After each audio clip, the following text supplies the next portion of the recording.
Papa,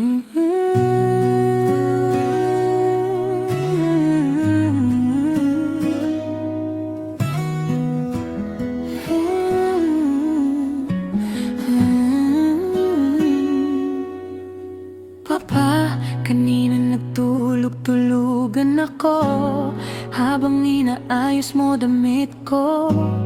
Narinig kitang sabi kay mama, laki na talaga ng anak natin, tapos ngumiti ka ng mahina kahit halatang pagod ka na. May semento pa sa kamay mo, pero dahan-dahan mo pa rin akong kinumutan. Minsan naisip ko, Papa, bakit kahit hirap na hirap ka, pag ako may gustong laruan, ikaw pa yung unang naghahanap paraan. Kaya kahit bata pa lang ako, pinapangako ko sa sarili ko, di ako magiging sakit ng ulo mo. Gagalingan ko po para sa'yo, Papa, naririnig mo ba? Kapag tahimik kang nakatingin sa malayo, parang may lungkot kang ayaw sabihin. kaya nagpapatawa ko kahit kuniminsan, Kasi gusto kong marinig ulit yung tawa mong pagod pero totoo. At kapag yayakap ako sa'yo, parang gumadaan mundo ko at mundo mo.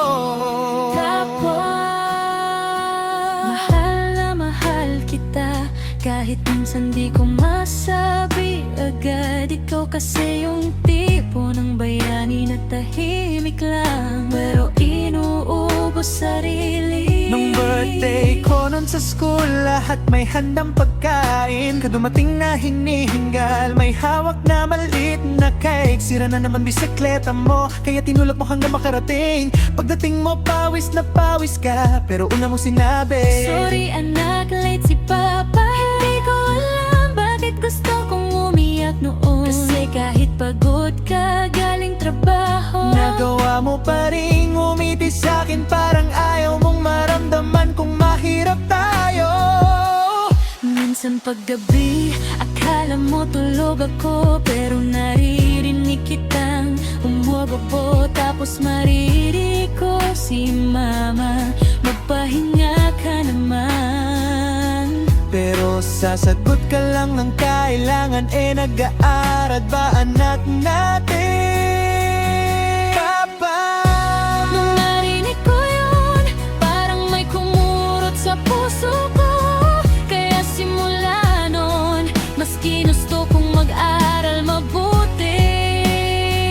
at tuwing naguhugas ako plato o nagwawalis ng sahig, masaya ako kasi kahit papaano nababawasan pagod mo kahit konti.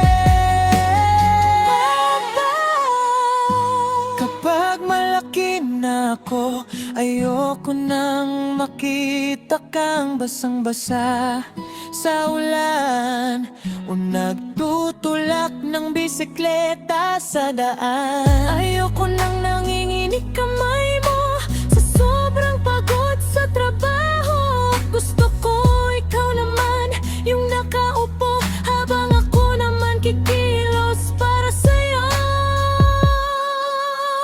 Papa, kung pwede bang magmawa ng pagod mo, kasi bata pa lang ako. Ramdam ko lang na gaano mo ako kamahal, at kung nabotang mang araw na maabot ko lahat ng pangarap ko. Hindi diploma ang una kong iakyat sa entablado, Kundi ikaw, Papa, kasi ikaw naman talaga ang rangwak ng bakit ako nakarating dito. Papa, pwede mo mong ka muna tumanda, kasi hindi pa ako handang makita kang mapagod nang mapagod. Hintayin mo lang po ako ha. Ako naman po ang babawi sa inyo. Promise, Papa.